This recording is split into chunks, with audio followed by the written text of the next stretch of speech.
At the 50th anniversary celebration of the Portland Rotary Club, held at the Eastland Hotel on April 10, 1965, Portland Rotarian and Service Fund benefactor Ted Phobes read from a paper entitled, "A Brief History of the Portland Rotary Club."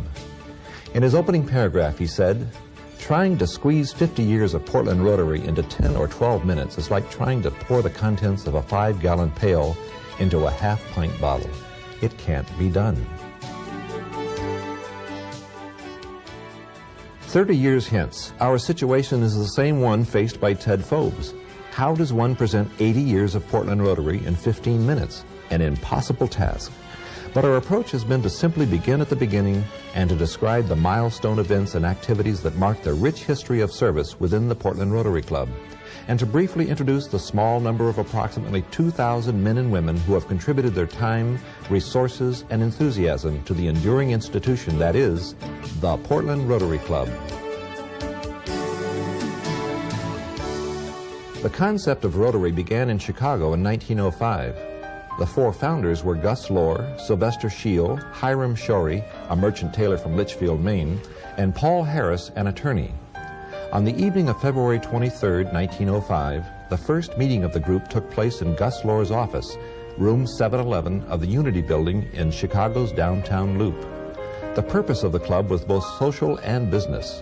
The name Rotary was soon chosen for the new organization because they rotated their meeting place every week. The concept of Rotary caught on in Chicago, and as businessmen traveled, it got introduced in other cities.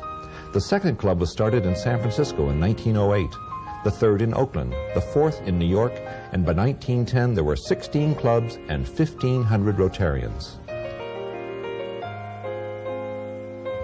In 1911 and 1912, people from Portland began to hear about Rotary.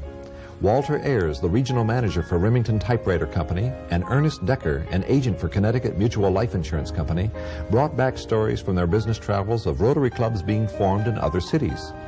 On the 10th anniversary of the Portland Rotary Club in 1925, Ernest Decker gave the following account of the start of Portland Rotary. Upon hearing of the wonderful work Rotary was doing in other cities, Walter Ayers and I decided that there was no time like the present to start a Rotary Club in Portland.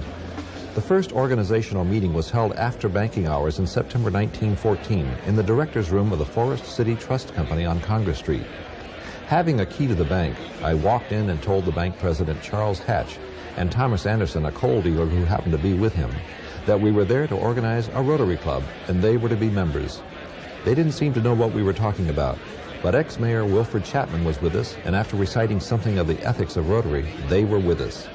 We decided that each man should notify at least 3 more to attend another temporary meeting to perfect an organization.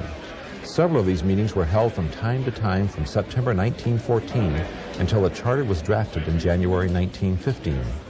As for the earliest members, there were about 25, but there were 100 by the time that the charter was closed on September 1st, 1915. The Forest City Trust Company was located at 411 Congress Street in the Masonic Building.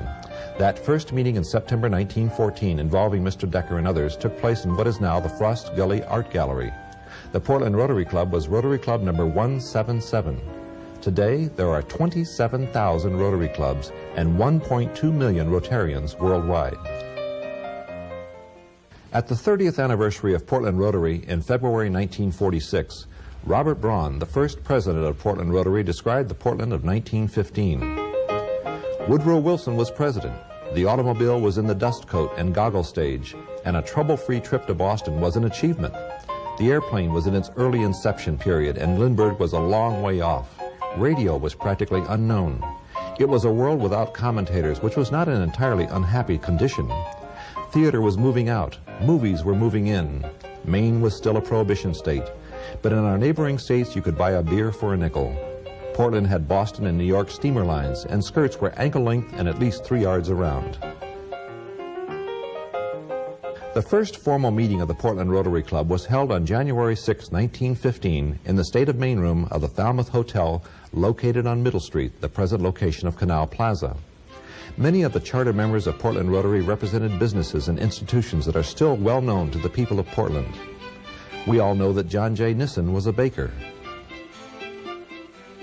Robert Braun was a founder of Porteous Mitchell & Braun. Edward Hannaford was a founder of Hannaford Brothers. Edward Hay was associated with H. Hay and Sons, druggists. Walter Hay was associated with Hay and Peabody Funeral Home. Harry Lothrop was a founder of Allen, Sterling, and Lothrop, seed merchants. Matthew Redland was a contractor. William H. Shirtleff sold salt. John Calvin Stevens was an architect. Constance Southworth had founded a machine company. Frederick Tower was a publisher. And Charles Bailey owned a harness shop that would become F.O. Bailey Antiquarians. Other Portland landmarks that have been named in honor of men who were Portland Rotarians are the Edward Janot Federal Courthouse, William Jack School, Reike School, and Bailey Hall and the Gorham campus of USM. The first president of Portland Rotary was Robert Braun, who we heard from earlier. The vice president was Albert Ford of Cumberland County Power and Light. And the sergeant-at-arms was James Pooler, the manager of the Falmouth Hotel. The first of 10 treasurers that the club would have over 80 years was Charles Hatch of Forest City Trust. The first of 8 secretaries that the club would have over 80 years was Frank Lowe. 6 months after their kickoff meeting, the first annual meeting and dinner of the Portland Rotary Club was held at the Riverton Casino on June 18, 1915. For many years, the club did not meet during the summer, and the annual meeting was the closing event of the Rotary year. For the 80 Rotarians who attended the first annual meeting, the menu was superb, and the singing was enthusiastic as they welcomed their new slate of officers. The new president was Frank Rawson of the Mercantile Trust Company. Secretary was Oliver Wish, director of the Portland Museum of Art. Treasurer was Burton Smart of Portland Gas and Light. And James Pooler of the Falmouth Hotel continued as sergeant-at-arms. The Portland Evening Express of June 18, 1915 had this to say about the Portland Rotary Club. What is the Rotary Club? That is the question being asked on every hand in Portland today, for everyone is awakening to the fact that the Rotary Club of Portland is one of the liveliest organizations in the city. Every few days, one reads that this club has endorsed some movement, and that endorsement always ensures its success. And indeed, Portland Rotarians were a lively group. They had picnics, played baseball, were celebrated in cartoons and silhouettes, staged brawls at their meetings, inaugurated transcontinental telephone service from Maine to California on October 18, 1915, opened up the new $1 Million Bridge with a Rotary caravan on July 1, 1916, and opened up Baxter Boulevard with a similar caravan on November 17, 1917. The first honorary member of the Portland Rotary Club was Rear Admiral Robert E. Perry, a frequent visitor and speaker at the club. On August 6, 1915, his carefully planned address to the Portland Rotary Club was a plea for preparedness and the development of a U.S. Department of Aeronautics in the face of impending war. The address received national attention to the extent that the Rotary Club had reprints made and sent them all over the world.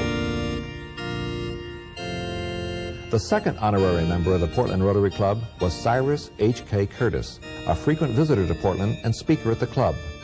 Mr. Curtis was the publisher of the Saturday Evening Post and the Ladies' Home Journal, and more importantly for Portland, the donor of the Kochmar Memorial Organ.